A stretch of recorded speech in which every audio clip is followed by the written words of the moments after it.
में महिलाएं भी हो सकती हैं, उनको सीपीआर की जरूरत पड़ेगी, इसमें वेजिटेशन होगा, आप पता नहीं कितना कौन बना कंफर्टेबल ये नहीं बता पाऊंगा।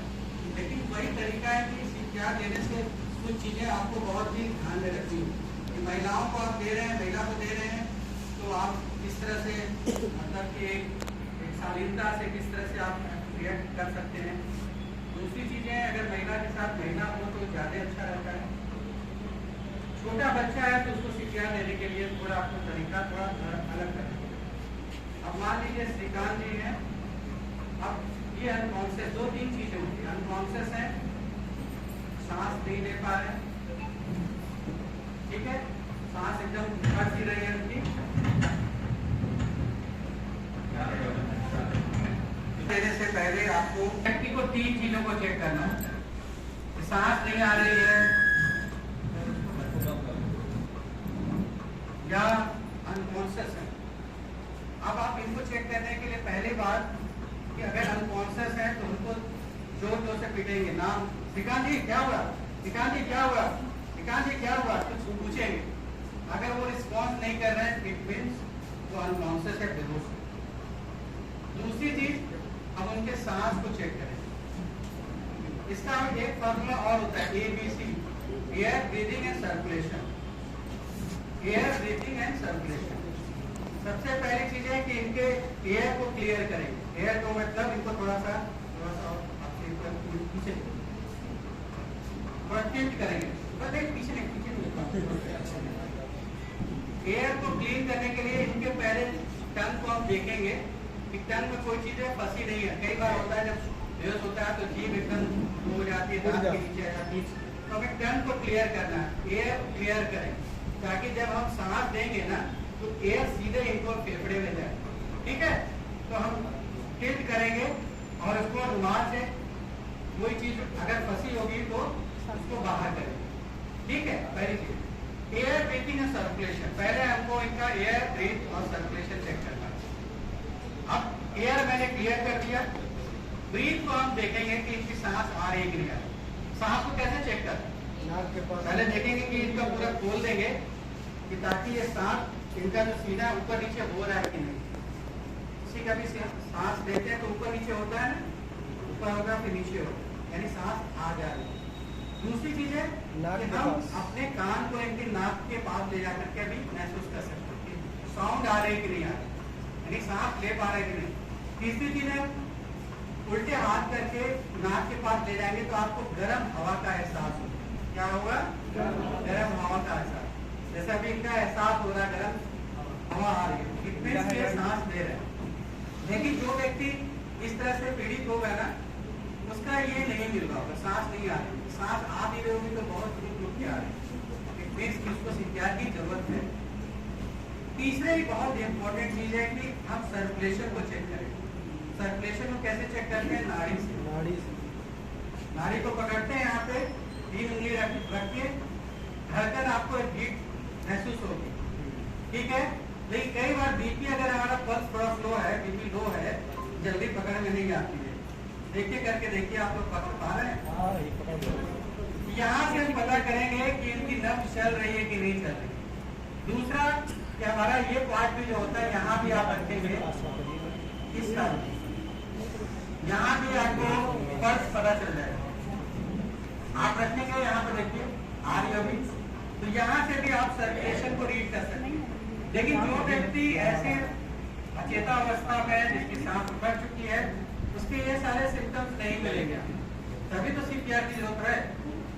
अब जब हमें क्लियर हो गया कि ये तीनों चीजें उसके बॉडी में नजर नहीं आ रही, मीन्स कि इसको सीपीआर देने के लिए, सीपीआर देने से पहले क्या है, आप उस व्यक्ति को किसी ऐसे सरफेस पे ले जाए जहाँ पे आप पर्टिकुलर सेफ्टी तरीके से आप उसको सीपीआर दे रहे हैं। सीपीआर में 2 चीजें करनी होती है। आप उसके चेस्ट को कंप्रेस करते हैं 30 टाइम्स और 2 बार माउथ टू माउथ सांस देते हैं। ये गतिविधि आपको कम से कम 1 मिनट में 100 बार करनी होगी। सर करके 1 मिनट में 100 बार, मैं बता रहे हैं कैसे करें।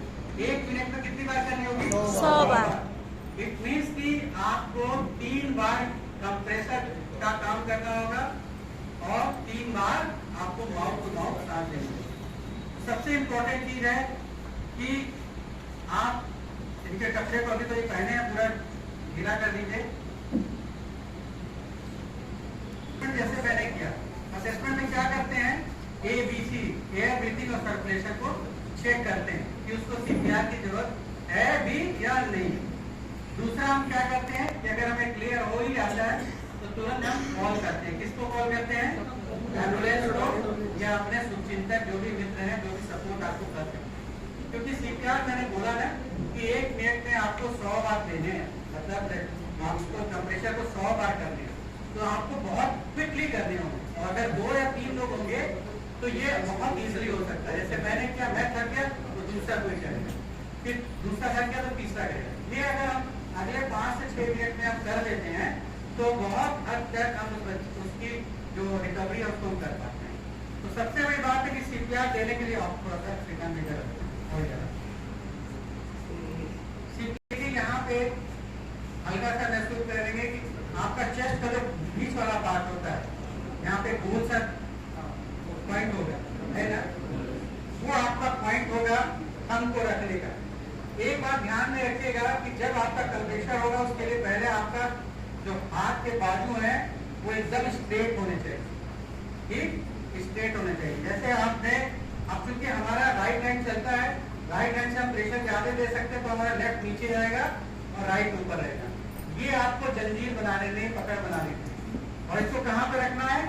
ये वाला जो पॉइंट है, ये ध्यान रखिए कि आप कई बार डरेंगे कि पता नहीं चेस्ट टूट न जाए, कुछ हो न जाए। बिल्कुल मत डरिए, ये चीजें जो डैमेज होंगी वो रिकवर हो जाएंगी, लेकिन इस समय जरूरत है उस व्यक्ति के सांस को वापस आना। तो हमने ये देखिए पॉइंट किया बना, इसको आपको कहाँ पे रखना है? इस पॉइंट पे, ये पॉइंट। और आपका हाथ जो है ये एकदम स्ट्रेट होना चाहिए। आप ऐसी पोजीशन में हो ताकि आपका प्रेशर ऊपर का लोड इस पर आए। और ये ध्यान में रखना है जब आप प्रेशर देते हैं तो कम से कम 2 इंच तक नीचे दबना चाहिए। कितना इंच तक? 2 इंच तक, कितना डीपली जाए। तो ये आपको इसी तरह से देना होगा पावर। यहाँ पर 1 2 3 4 5 6 7 8 9 10 11 12 13 14 15 16 17 18 19 20 21 22 23 24 25 26 27 28 29 30। उसके बाद फिर आपको माउथ टू माउथ सांस देना है। माउथ टू माउथ सांस देने से पहले आपको इनके नाक को भी बंद करना है। पता चले आपने मुंह से सांस दिया, नाक से निकल गई। ये भी ध्यान में रखना है कि आप, कई बार होता है माउथ टू माउथ देने में हेजिटेट करते हैं, तो आप रुमाल का यूज कर सकते हैं। आप रुमाल पर रखिए और ये नाक पकड़ करके 1 2 बार देने के बाद फिर 1 2 3 4 5 6 7 8 9 10 11 12 13 14 15 16 17 18 19 20 21 22 23 24 25 26 27 28 29 30। और फिर वही से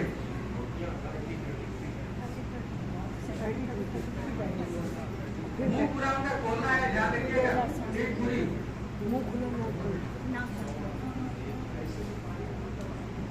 ये 2 बार करने का फिर, लेकिन ये ध्यान में रखना है कि आपको 3 बार करने में 1 मिनट से कम समय लगे। ये जोड़ते हुए कोशिश करिए।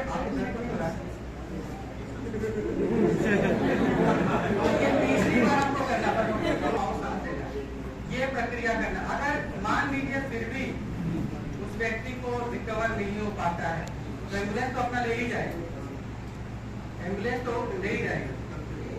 लेकिन इसमें एक AED जो होता है, इंस्ट्रूमेंट होता है, जिसको हम कई बार शॉक दे करके भी उनको हम रिकवर कर सकते हैं। तो शॉक देने का फॉर्मूला ये कि अगर शॉक दे रहे हैं तो शॉक देने के बाद आपको CPR नहीं देना, ये ध्यान रखिए। शॉक से पहले ही आपको CPR जितना बार देना चाहिए, क्योंकि वो उसमें करंट देते हैं, बैटरी ऑपरेटेड डिवाइस होती है, इस पर लगा करके हृदय को वो तेजी से झटका देती है ताकि बुखार रिकवर कर जाए। ये बहुत ध्यान में होता है, इसीलिए कहते हैं CPR किसी भी व्यक्ति को अगर आपके परिवार में है, जानकारी सभी को देना पड़ेगा, क्योंकि जब आप किसी भी जाएंगे तो CPR ही देना पड़ता है। सबसे पहले CPR देंगे, CPR से रिकवर नहीं हुआ तो वो डिवाइस से हम कहीं देते हैं, दूसरा ही ऑप्शन नहीं। लेकिन 6 मिनट जो होता है, शुरुआत के 6 मिनट बहुत ही ठीक है। किसी का कोई सवाल हो? इसमें एक चीज़ हम जोड़ना चाहेंगे, आप कहते गए है CPR सबको बहुत एक्चुअल जानना चाहिए। इसको संजीवनी बूटी भी कहते हैं और सावित्री आसन के नाम से जाना जाता है। हमारे घर में क्या होता है, बुजुर्ग लोगों को ही ज़्यादा अटैक पड़ते हैं, तो हम उस समय इतने इमोशनल हो जाते हैं कि उन बुजुर्ग को जिसको ये अटैक पड़ा है उसको कोई दिक्कत ना हो, तो हम उसके साथ बहुत ज़्यादा दुलार करते हैं। और अभी आपने कहा ना ये एयर के प्रेशर को ओपन करने की जरूरत, तो हम क्या करते हैं, गोदी में सर रख के, ये अम्मा है या दादी है तो क्या करते हैं, उनका गोदी में सर, तो ये क्या करते हैं, एयर को बंद होता है। वो ये स्थिति जो है, ये तकिया या कुछ ऐसा कि ये इनका लटक जाए ऐसे पीछे को, तो एयर दूसरी एक अच्छी बात जो आपने ऐड की कि हम उनके साथ बहुत सहज व्यवहार करते हैं कि उनको अटैक पड़ा है, तो अटैक में इस प्रेशर में बिल्कुल गुंजाइश नहीं रखती। अंतड़ियां रिब्स टूट भी जाए वो वापस आ जाएंगी, डैमेज हो जाए वो वापस आ जाएंगी, लेकिन हार्ट अगर फेल हो गया तो वो वापस नहीं आना है। तो प्रेशर देते समय किसी प्रकार का इमोशनल नहीं होना है, और ना ही शैतान हो जाना है कि प्रेशर 2 इंच से ज्यादा दो कि जान ही ले दो, पता चला बचने वाले थे आपने जान ले। इमोशनल नहीं। और फ्लैट सरफेस इसलिए बोलते हैं क्योंकि अगर डल्लक का गद्दा होगा या सोफा होगा, तो जब हम ये प्रेशर करेंगे तो बॉडी का जो आपका जो प्रेशर वेट है वो सोफे में बुलबुल पोर्शन पे उस पर जा रहा हो। सरफेस हार्ड होनी चाहिए, तो जमीन होनी चाहिए, और प्रेशर करते समय ये कतई बेंड नहीं होना चाहिए, एकदम स्ट्रेट। ये इसको ऐसे करके एकदम स्ट्रेट अपनी सरफेस चाहे जमीन पे जब करते हैं तो ऐसे बैठते हैं हमेशा, घुटनों के बल ऐसे ऐसे करके प्रेशर करते। अगर ये बेंड हो गया प्रेशर करते यूं कर रहे हो, कुछ नहीं वापस आना, वो वापस वही चले जाना है जहाँ से आए। तो CPR बहुत इम्पोर्टेंट है, और मुझे अच्छा लगा कि आप सबने इतने ध्यान से इसको सुना। वैसे ऐसी कोई चीज नहीं शिक्षा विभाग के लिए, आपको तो पहले से